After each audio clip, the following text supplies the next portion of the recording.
Good afternoon. This is Dr. Christine Sauer, your host of the show Healthy Alternatives here on 97.5 CIOE FM with live stream on communityradio.ca every Thursday at 12 noon Atlantic Standard Time. Thanks for tuning in today. In this show, I will talk mostly with guests about all aspects of health, healthcare and wellness, from conventional to alternative and everything in between. For those who don't know me well, I am a certified health coach as well as a German-trained, conventional as well as naturopathic physician, specializing in healing skin and food allergies, chronic pain and chronic fatigue with targeted nutrition and supplementation. My website is drchristine.com. My mission for this radio show is to change people's lives for the better by informing them about different options to get and stay healthy and well, so they can choose for themselves which option might work in their case. And if you feel you are stuck in a dark place, I want to tell you there is a light at the end of the tunnel. Today I'm again with Michel, who is an organic and biodynamic farmer in the Annapolis Valley and a very savvy environmentalist. Thanks, Michel, for coming on the show today. You're welcome. Feels good to be here. In the previous episodes, we talked about your story and how you became the person you are today. We also addressed organic farming and soil restoration, as well as the prevalence and increase in toxins in our environment. And I'm happy that today we'll continue our mini-series, which how environmental toxins in our food and water influence our health. Michel, I know you have done extensive research on this topic. What do you think? What illnesses do you think can be caused by environmental toxins, pollutants, contaminants, or whatever you want to call them? Well, I'll start at a place where I would say we believe we have a free healthcare system. And we have a healthcare system that when things start going wrong, we can go get fixed.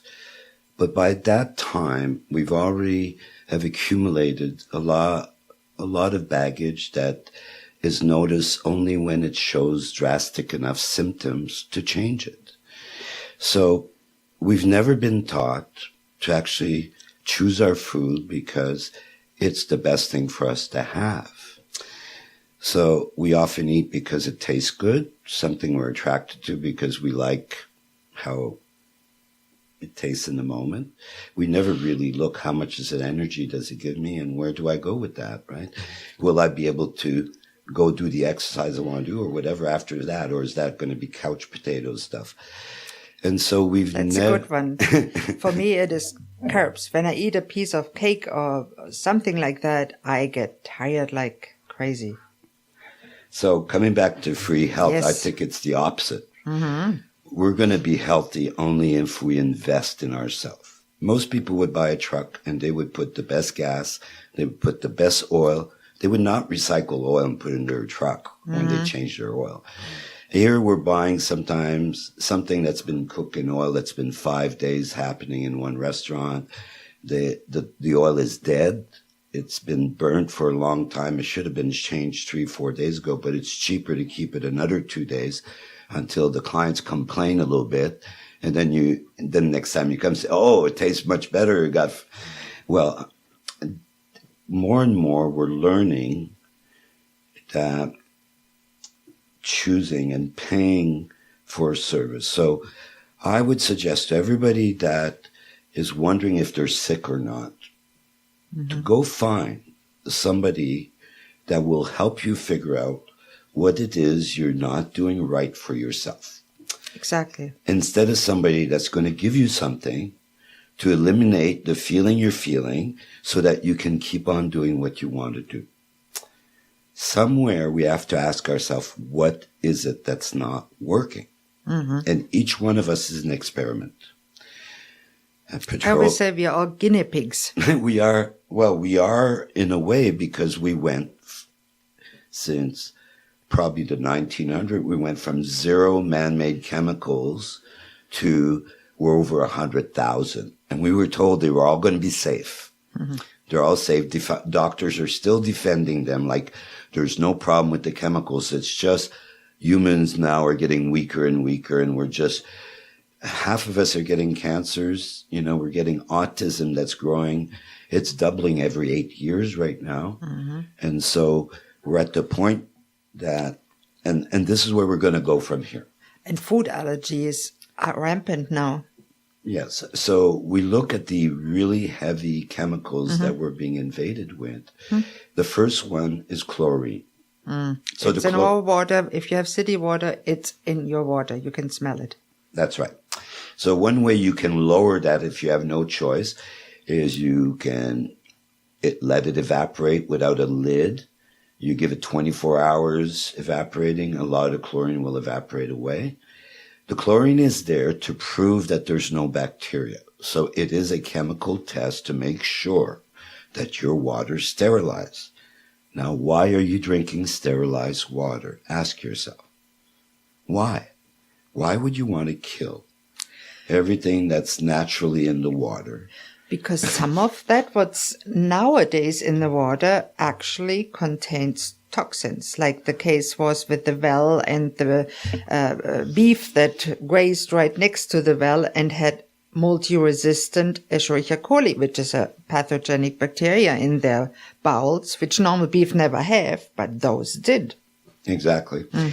And everything from the contraceptive pills that all the women are using, mm-hmm. from all these things, the water is now carrying all these things, mm-hmm. and chlorine does not do anything to stop them from being active. Sterilization does not work on a PVC, and it does not work on a glyphosate to sterilize it.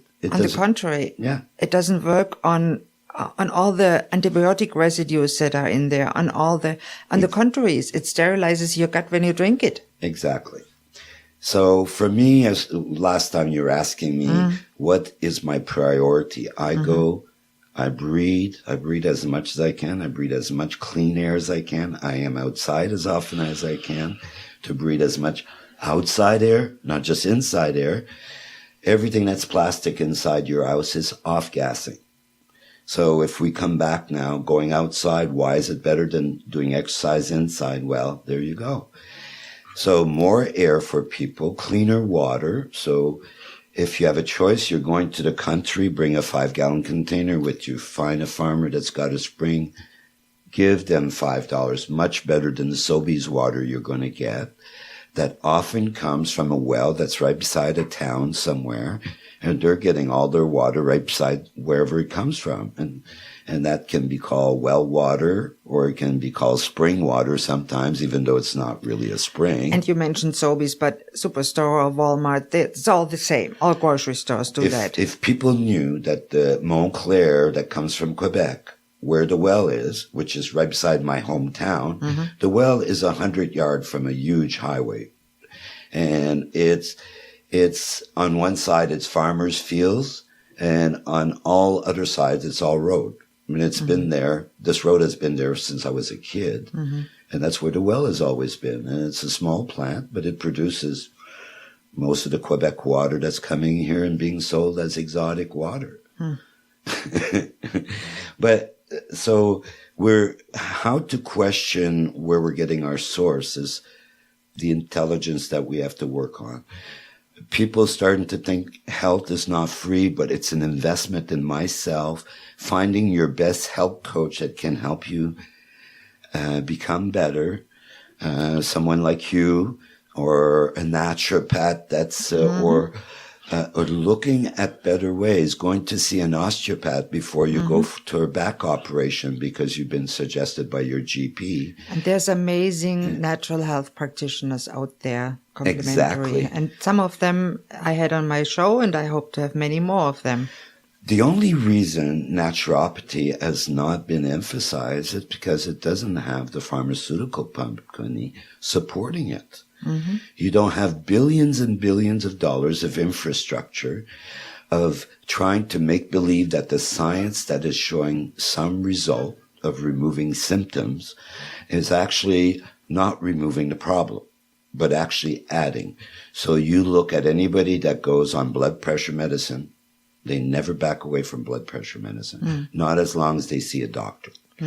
When they go see a life coach, they change their diet, they change what they do in their life a little bit, they remove the stress, blood pressure disappears. Yeah. Breathing removes blood pressure.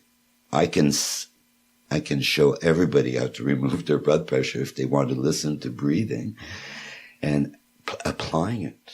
We're self-regulating. So, how many breaths per minute? What water are you going to drink? If you're drinking a soft drink and it's from Coke, what water do they use? Well, from that well that's right beside some city somewhere that they're complaining that Coke or Nestle's taking their water. Well, that's where it's coming from. Yeah. And that water, guess what? Is being chlorinated for the town. And probably you're getting chlorinated water being put in your Coke. And God knows what. And with question Coke, mark Pepsi, what's all in the it. soda pops is... Well, again, what we want is something that gives us bubbles. And we're not even questioning where those bubbles are. So, is CO2 a good bubble for us to put in our bodies? We can question that. It shows that acidic reactions to CO2 comes really fast. So being acidic is what makes us feel more arthritic, more inflamed.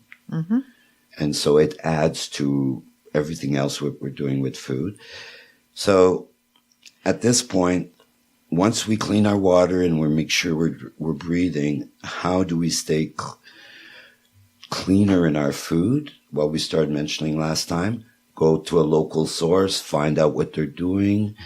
If you don't believe in organic certification, go find a farmer you believe in. If you believe in organic certification, find out through them. Get involved in a CSA, community supported agriculture. And then once you get involved in that, now you've got your local source of what? Then, what can't we get locally right now that's organic that we would need to buy from away? Well, no, hardly any grain, except for this year. We have an amazing thing that happened. There's a malt brewing company that got formed in Grand Pré, and they created a whole bunch of organic barley this year. Wow. So we're going to have our first time ever, our own organic barley that comes from Nova Scotia.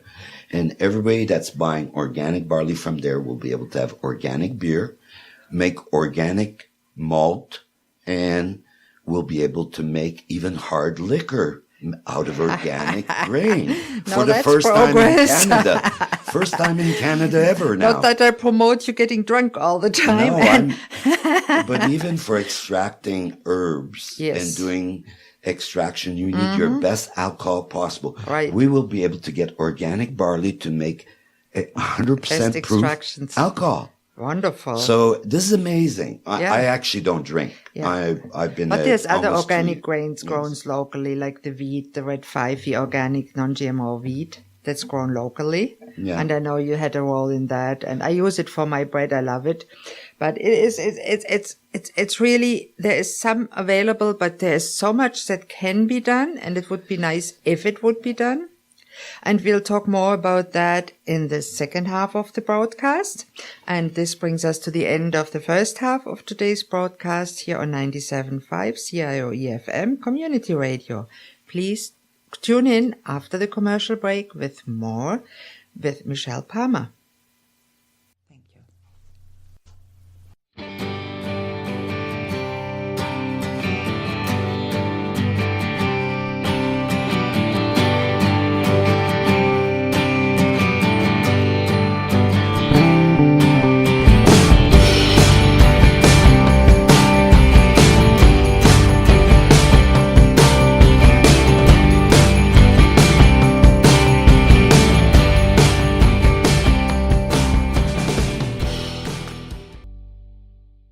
Hello and welcome back to Healthy Alternatives here on 97.5 CIOE-FM or on the web at communityradio.ca. I'm your host, Dr. Christine Sauer, and I am with today's guest, Michel Palmer. We talked a little bit about the increase of diseases through the toxins and a little bit about water. Let's talk a little bit about what's a hot topic right now, the glyphosate that we are all exposed to and that's coming more and more forward as a health risk. I know you know a lot about. Tell me a little bit more about what you learned about the glyphosate years ago and now. Exactly. Well, the glyphosate, like I was saying in the last show, right now the Roundup, which is glyphosate with a mixture of other chemical mix in it,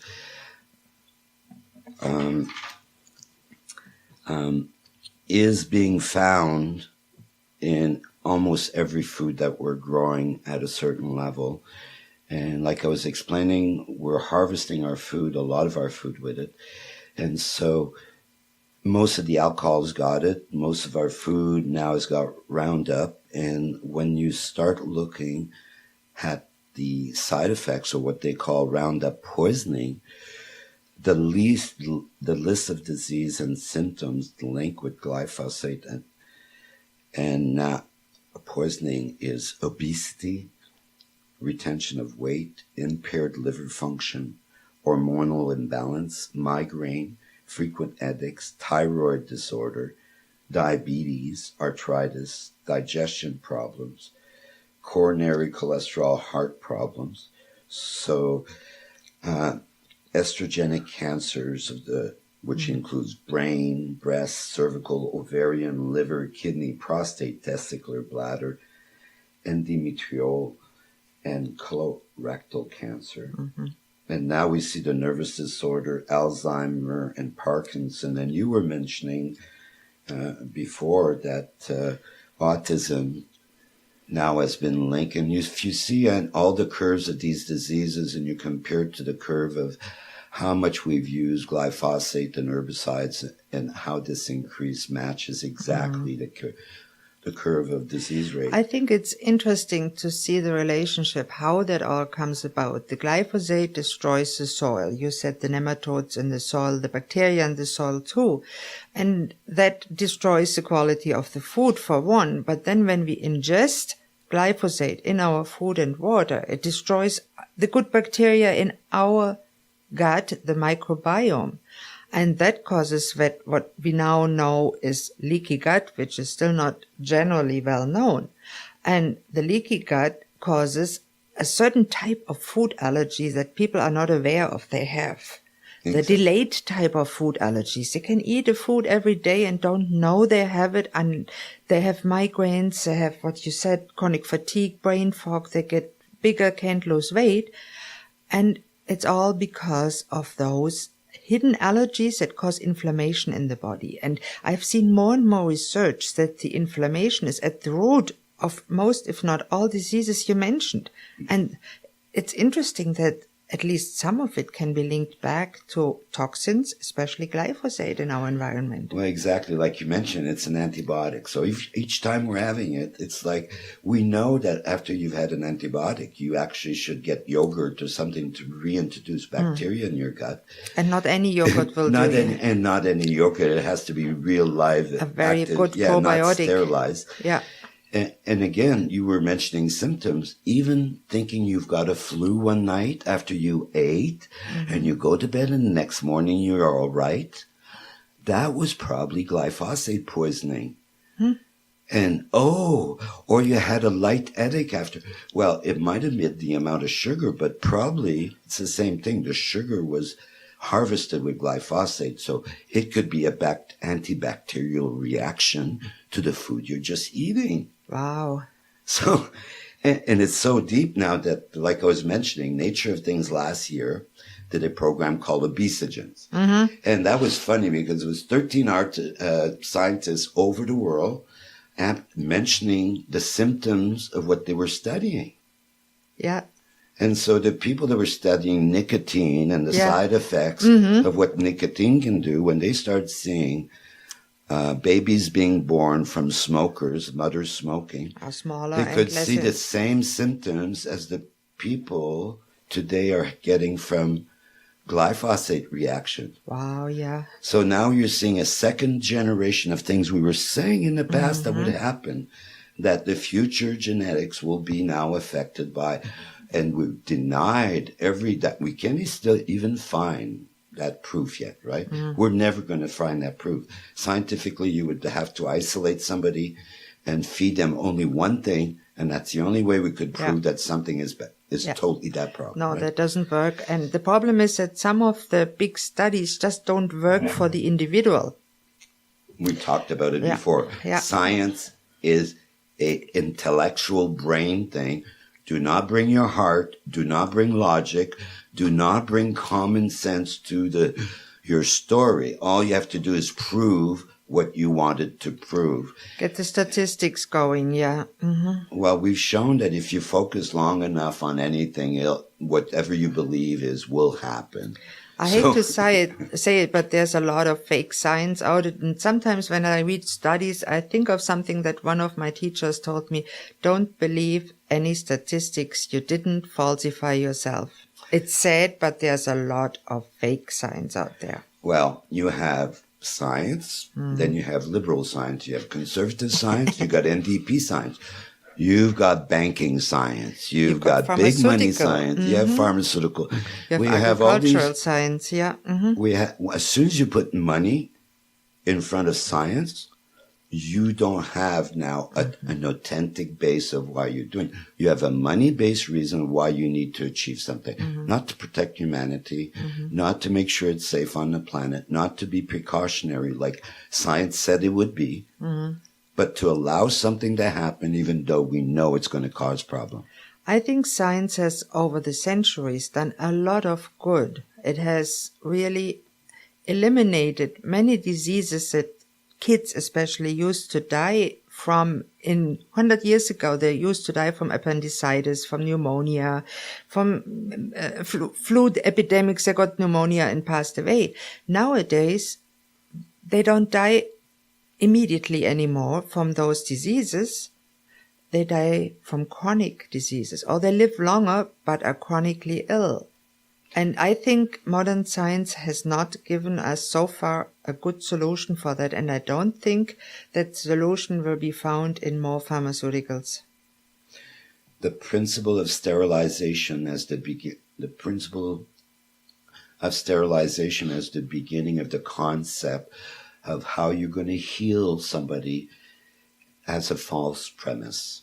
Sterilizing water to protect you from things that can be bacteria that can be clean, and removing possibility of getting food poisoning, very good. It really helps.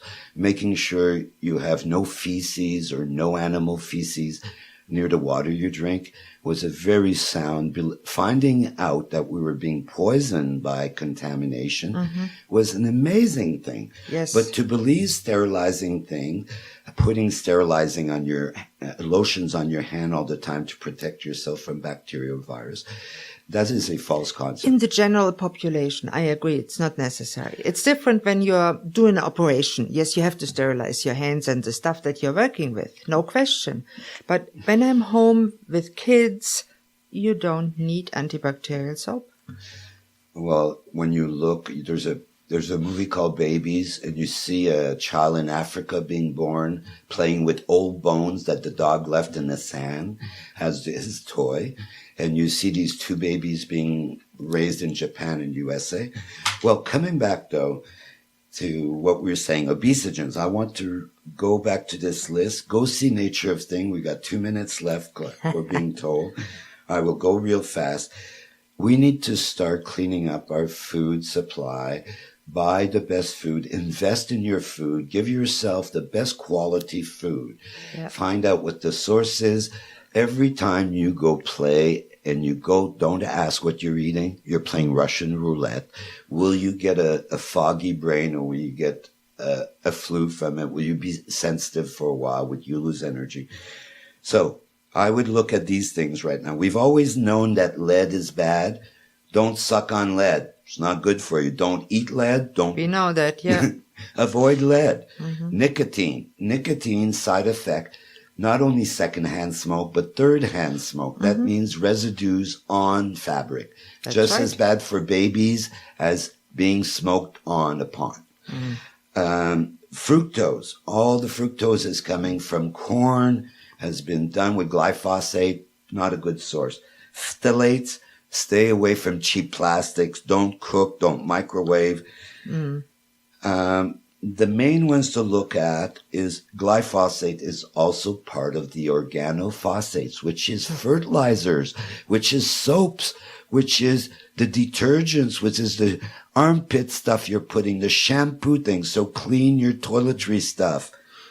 And just think. And what you also can do is increase your body's immune system. Get detox supplements if you need to. And this brings me to the end of today's show. And one minute. Yeah, go ahead a little bit. So exactly to what you were saying. Yes. From the place of you don't want to go see a doctor, remove the toxins, learn how to back away from these things. If you start incorporating good food, you'll start seeing you'll have more energy, and then you can start feeling better, and then solutions will come. Exactly. And I always believe, feel it in your gut if it's good for you or not. Don't just believe what somebody else tells you. You yourself are your expert of your body. You have to learn how to listen to it properly. And I say, please don't hesitate to contact me with any questions, thoughts, comments, or suggestions. Or if you like to contact me or Michel, my email here is Christine, CHRISTINE @communityradio.ca, and I'm always grateful for feedback. I also want to extend a special thank you to today's producer, Jim Francis. Thank you all for listening to Healthy Alternatives. I'm your host, Dr. Christine Sauer. Tune in next Thursday at noon on 97.5 CIOE FM Community Radio with live stream on communityradio.ca for the next episode. Goodbye and have a great day.